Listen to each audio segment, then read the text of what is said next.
सतनाम साहिब बंदगी सभी भक्त आत्माओं को, सभी साधु संत समाज को। आज हम आपको बतलाने वाले हैं गुरु का महत्व क्या है इस जगत में, इस संसार में, और वो भी साहिब की वाणी से आपको बतलाएंगे। यानी आपको गुरु का महत्व यहाँ पर समझ में आ जाएगा, तब आप गुरु की वंदना कर पाओगे, तब आप गुरु की महिमा को समझ पाओगे। इस वाणी को आप पहले ठीक से समझ लीजिएगा, तब आपको समझ में आ जाएगा कि क्यों ऐसा लोग कहते हैं, सात दीप नौ खंड में प्राणी गुरु से बड़ा ना कोई, क्यों ऐसा कहते हैं। तो चलिए इस वाणी को हम लेते हैं सदगुरु की सच्ची बीजक वाणी से और आपको समझाते हैं। साहब कहते हैं, सदगुरु फकत जगत में दुख से छुड़ाने वाले, भव सिंधु में कुटुंब के सब हैं डुबाने वाले। यहाँ पर साहेब कबीर अपने लिए ही कह रहे, अपने लिए, यानी वो प्रथम सदगुरु हैं सत्य पंथ के, कबीर पंथ के, अपने लिए भी कह रहे हैं। और इसके बाद आगे हम चलते हैं, आने वाले भविष्य में जो भेदी गुरु होगा, जो सच्चा गुरु होगा, उसके लिए कह रहे हैं यहाँ पर सदगुरु। सदगुरु कौन होता है? भेदी गुरु, सच्चा गुरु, पूर्ण गुरु। ठीक है, तो यहाँ पर कह रहे हैं सदगुरु कि सदगुरु फकत जगत में दुख से छुड़ाने वाले, यानी फ्री फोकट में ही आपको दुख बंधन से आजाद कर देते हैं। दुख क्या है? इस शरीर बंधन में फंसे रहना, भ्रमित रहना और कभी सत्यलोक ना जा पाना, अपने आत्मस्वरूप ज्ञान से हमेशा वंचित रहना ही सबसे बड़ा दुख है। और इसीलिए संसार सृष्टि में आत्मा फंसी रहती है।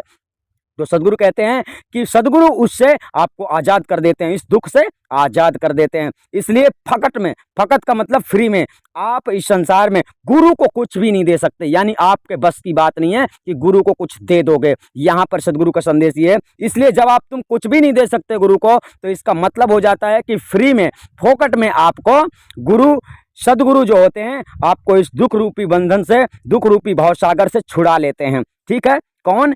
सदगुरु। तो सदगुरु फकत जगत में दुख से छुड़ाने वाले, भवसिंधु में कुटुंब के सब हैं डुबाने वाले।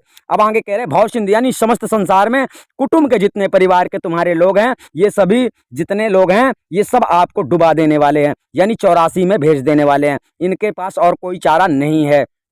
सदगुरु कहते हैं यहाँ पर गुरु का महत्व आपको अच्छी तरह से समझ में आ जाएगा। फिर आगे कहते हैं, माता पिता तुम्हारे तिरिया सुत बेचारे, स्वार्थ के आते सारे नाता लगाने वाले। यहाँ पर आप ठीक से समझ सकते हैं कि माता पिता तुम्हारे तिरिया सुत बेचारे, यानी माता पिता पुत्र पुत्री सभी आपसे स्वार्थ के नाता लगाने वाले हैं। यानी आप अगर कमाकर इनको कुछ भी नहीं देते हो तो आपसे इनका प्रेम टूट जाएगा। क्यों? क्योंकि इस कलयुग में लोगों ने धन दौलत को भगवान परमात्मा समझ लिया है, प्रेम टूट गया है, सच्चा प्रेम इस संसार में नहीं रह गया है, यानी संतोषजनक चीजें, वस्तुएं इस संसार में नहीं रह गई हैं। इसलिए कोई पति पत्नी के कारण गलत कर बैठता है, तो कोई आदमी, कोई पुत्र अपने पिता के मोह माया में, यानी पिता के प्रेम में ही पागल हो जाता है, यानी कि माँ के प्रेम में पागल हो जाता है, तो यानी गलत कर बैठता है। ऐसा व्यक्ति जो संसार में अपराध करता है, सत्यता को नहीं जानता है, मोहित हो जाता है। यहाँ पर सब स्वार्थ के हैं, यानी कि तुम उनसे, उनके लिए अच्छा सोचते हो तो तुम्हारे लिए अच्छा सोचेंगे, तुम उनके लिए अच्छा नहीं सोचते तो तुम्हारे लिए बुरा सोचेंगे, तुम उनके किसी काम के नहीं हो तो वो तुम्हारे किसी काम में नहीं आएंगे, ये कोई भी हो। ठीक है ना, यहाँ पर सारे रिश्ते नातों का बात यहाँ पर समझ में आ गई होगी आपको। माता पिता तुम्हारे तिरिया सुत बेचारे, स्वार्थ के आते सारे नाता लगाने वाले। स्वार्थ मतलब, स्वार्थ यही होता है, हमारे पीछे बोलो, हमारे जैसे रहो, हमारे जैसे चलो, हमारे जैसे सोचो, हम जो कहते हैं वो करो, ये स्वार्थ होता है। ठीक है, लेकिन जो सत्य का मार्ग होता है, उसमें जो सत्य कहता है, जो धर्म होता है वही किया जाता है, उतना ही उचित होता है। ना माता पिता उसके खिलाफ जा सकते, ना पिता पुत्र पुत्री पत्नी कोई भी उसके खिलाफ जा सकता। सत्य का संविधान ही सबसे अलग है। तो यहाँ पर अब चलते हैं, साहब कहते हैं, अब तो सगे घनेरे कहता है जिनको मेरे, आखिर में काम तेरे कोई नया आने वाले। जो सगे संबंधी आपको प्रतिदिन मिलते हैं या कि नहीं मिलते हैं या कि कभी कभी मिलते हैं, तो ऐसे सगी संबंधी जितने हैं, जिनको तुम अपना कहते हो, अपना समझते हो कि ये मेरे हैं, ये मेरा दोस्त है, ये मेरा भाई है, ये मेरा मौसी का लड़का है, ये मेरा चाचा है, ये मेरा चाची है, इस प्रकार से जितने सगे संबंधी आपको मिलते हैं, ये सब आखिरी समय में आपके काम में नहीं आने वाले हैं। यहाँ पर सदगुरु समझा रहे हैं कि आखिर में ये तेरे काम में नहीं आने वाले हैं। किसको समझा रहे हैं? भक्त समाज को, आप लोगों को समझा रहे हैं। फिर साहब कहते हैं, यम के पड़ेगा पाले, मुर्शुक पकड़ के ताने, कोई ना उस ठिकाने होंगे बचाने वाले। यमराज के पाले जिस दिन पड़ जाओगे, कहने का तात्पर्य जिस दिन आपकी मृत्यु की घड़ी करीब आ जाएगी और यमराज आपके सामने आ जाएगा, जब वो आपके प्राणों को इस शरीर से जुदा करेगा, आपके शरीर से जुदा करेगा, उस वक्त तुम्हें छुड़ाने वाला, उस काल निरंजन से छुड़ाने वाला आपके सामने कोई भी नहीं होगा।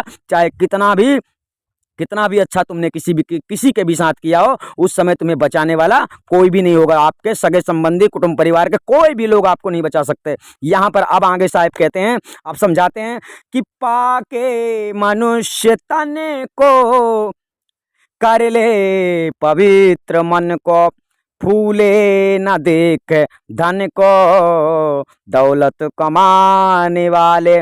पाके मनुष्य तन को, सदगुरु कह रहे पाया है अगर इस मनुष्य तन को तो निर्मल तो कर ले मन को। यानी मन को निर्मल करने का मतलब है सत्य में उतर आओ और अपने अंदर प्रेम सागर को भर लो, परमात्मा से प्रीत जगा लो। परमात्मा से प्रीत जब तक नहीं होगी, जब तक माया मोह में उलझे रहोगे, तब तक मन पवित्र नहीं हो सकता है, क्योंकि माया पवित्र नहीं है, माया अपवित्र है। पवित्र पार ब्रह्म परमात्मा है। तो अपने मन को जब उसकी तरह आप पवित्र कर देते हो, तो सदगुरु यही समझा रहे हैं यहाँ पर, पाके मनुष्य तन को निर्मल तो कर ले मन को। ठीक है, पाके मनुष्य तन को कर ले पवित्र मन को। ठीक है, फूले न देख धन को दौलत कमाने वाले। यानी धन दौलत कमाने वाले जितने लोग हो समस्त संसार में, सदगुरु कबीर साहब यहाँ पर समझा रहे हैं कि धन दौलत में मत फूलो कि मैं इतना बड़ा आदमी हूँ। यानी आप सच्चे गुरु का खोज करो। इस संसार में अगर सतगुरु आपको मिल जाता है तो आपका बेड़ा पार कर देता है। एक इंसान वो जो भेदी गुरु होता है, जो सच्चा गुरु होता है, आपको उसके शरण में झुकना है। दूसरा, इस संसार में आपको किसी के शरण में नहीं झुकना है। आप अगर उस सदगुरु से, ऐसे सच्चे गुरु के शरण में नहीं जाते हो, अपने धन के घमंड में आप चूर हो और उल्टी सीधी शिक्षा दुनिया को देते हो, तर्क वितर्क करते फिरते हो, सच्चाई को नहीं जानते हो, असत्य में ही आप निर्लिप्त हो चुके हो, तो कहने का तात्पर्य है कि आप लोगों को साहिब का संदेश है कि फूलो ना, घमंड में चूर मत हो जाओ। धन दौलत जो कमा रहे हो, बहुत धन हो गया है, तो यानी तुम्हें सच्चाई नहीं दिख रही है, सत्य नहीं दिख रहा, सत्य असत्य का आप निबेरा नहीं कर पा रहे, अपने घमंड में ही चूर हो, दौलत के घमंड में, तो आखिर में इसका नतीजा गलत हो जाएगा। सदगुरु कहते हैं फूले ना देख धन को दौलत कमाने वाले, ये धन विनाश हो जाएगा और तुम्हारा भी धन के साथ विनाश हो जाएगा। तो धन को एक तरफ रखो और तुम एक तरफ हो जाओ। यानी परमात्मा की भक्ति में एक तरफा प्रेम होना चाहिए। आप सोचते हो मेरा धन भी ना लूटे, मेरा परमात्मा धन भी ना लूटे, ऐसा हो नहीं सकता है। यह सकल जगत से मोह को तोड़ना, सकल जगत से नाता को तोड़ना, परमात्मा से नाता जोड़ना माना जाता है। तो यहाँ पर आगे चलते हैं। सदगुरु की वाणी कहती है, सुन ले ये बात नी की साहिब कबीर जी की, भक्ति से उस धनी की मुख को छुपाने वाले। अब साहिब कह रहे हैं कि सुन ले ये बात नी की, ठीक है ना। अब ये साहिब कबीर जी की यहाँ पर यानी यो अपने बारे में ही कह रहे हैं कि मैं कह रहा हूं, इस बात को अच्छी तरह से सुन लो।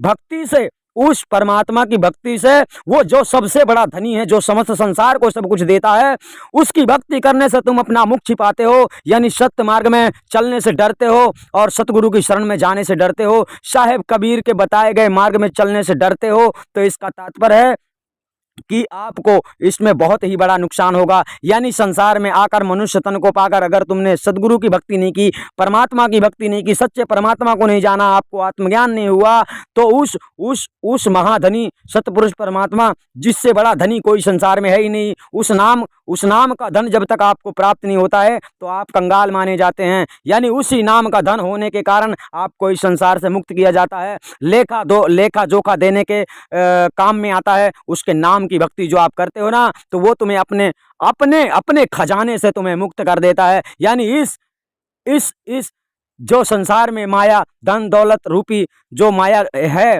इस संसार में जो माया में लिप्त हो गया है, इस माया से छूटना बड़ा आसान है, लेकिन पाव माया से छूटना बड़ा ही कठिन है। यानी उसका जाल ही इतना खतरनाक है। तो सदगुरु कह रहे हैं भक्ति से उस धनी की मुंह को छिपाने वाले, उसके नाम की भक्ति, उसके नाम की महिमा का गुणगान नहीं करोगे, जब तक उसको आप जानोगे नहीं, जब तक सदगुरु की आप शरण नहीं जाओगे, तब तक पाव माया से जीत पाना असंभव है। कहने का तात्पर्य है आप नहीं छूट सकते हैं। इसीलिए साहब समझा रहे हैं कि तेरे पास कितना भी धन हो, लेकिन तू निर्धन है, तेरे पास कुछ भी धन नहीं है। कहने का तात्पर्य है जब तक आपके पास नाम धन नहीं होता है, वो सच्चा नाम धन, और तुम्हारे पास सत्य में चलने की जब तक शक्ति नहीं होती है, साहस नहीं होता है, तब तक के लिए आप लोग समझ लीजिए कि आपका मनुष्य तन पाने का कोई मतलब नहीं है, और कोई कारण मतलब बिना कारण के ही आपको मृत्यु हो सकती है। यानी यहाँ इस संसार में कब किसकी मौत कब हो जाए इसकी कोई गारंटी नहीं है। यानी परमात्मा आपको तभी मिलता है जब आप मन स्थिर कर लेते हो, और मन स्थिर करके सच्चे सच्चे सत्य और असत्य का विचार करते हो, और सद्गुरु के वचनों को ग्रहण कर लेते हो। जब तक आप सद्गुरु के वचनों को ग्रहण नहीं करते हो तब तक आपको सत्य मार्ग मिल पाना अति कठिन है, यानी दुर्लभ है। अब कारण क्या होता है आप लोगों के भटकने का? जो संसारी लोग होते हैं वे संसारी लोग आपको अनर्गल वाणियों से जो भी समझाते हैं, पता नहीं क्या क्या समझाते हैं, उल्टा सीधा जटर मटर समझा देते हैं। इसकी वाणी उसकी वाणी उठाकर आप लोग उन्हीं के वाणियों में, उल्टी सीधी अनर्गल वाणियों में भी आप लोग विश्वास कर लेते हो। आप लोग ये सोचते हो हमारा घाटा नहीं हो, कहने का तात्पर्य आप ये सोचते हो हमको मेहनत ना करना पड़े और फल बहुत मिले। तो ऐसा कभी नहीं होता है। मेहनत का फल ही मीठा होता है, परिश्रम का फल ही मीठा होता है। सद्गुरु का हर कार्य सहज है, परंतु उसके लिए है जो सत्य को पकड़ लेता है। जिससे असत्य नहीं पकड़ रहा, जो जिससे असत्य छूट नहीं रहा है, उसके लिए तो दुर्लभ है। दुर्लभ ही क्या बल्कि नामुमकिन भी है, क्योंकि ये सद्गुरु के वचन है। मुख कछु और हृदय कछुआना, सो निश्चय मोहि नहीं जाना। तो सद्गुरु अपने वचन में कह रहे हैं कि जो मुख में कुछ और बोलता है और हृदय में कुछ और रखता है वो कभी मेरे दर्शन नहीं प्राप्त कर सकता, अर्थात मेरी गति को नहीं समझ सकता। और जब तक आप परमात्मा की गति को समझ नहीं सकते तब तक आपकी सुरती शब्द में रमण हो नहीं सकती है। ठीक है, साहब ने इसीलिए कहा है कि सार शब्द में जो रमे सो है लाखों में एक, यानी करोड़ों खरबों अरबों में विरले ही सार शब्द में रमण होते हैं। सार शब्द का मतलब होता है सत्य मार्ग, सत्य शब्द में रमण होना, सत्य संविधान में चल पड़ना, सदैव सत्य को धारण कर लेना और असत्य को त्याग देना ही सत्य में रमण होने का सही गुप्त रहस्य है। यानी जो आपको पता ही नहीं होगा कि सत्य क्या है और असत्य क्या है। यानी इस दुनिया में सत्य क्या है, सत्य कर्म किसे कहते हैं, असत्य कर्म किसे कहते हैं, ये भी आपको पता नहीं होगा। सत्य कर्म केवल सद्गुरु का संविधान बतलाता है। इस संसार सृष्टि में कोई भी संत ऐसा नहीं है जो सत्य संविधान को दर्शा दे। यानी दर्शाने वाला जो है वो पार ब्रह्म परमात्मा सद्गुरु कबीर ही है। यानी कि उनके बताए हुए मार्ग पे आप चल पड़ोगे तो सत्य मार्ग आपको मिल गया, और सत्य मार्ग पे आप चल पड़ोगे तो सत्पुरुष परमात्मा भी आपको मिल गया।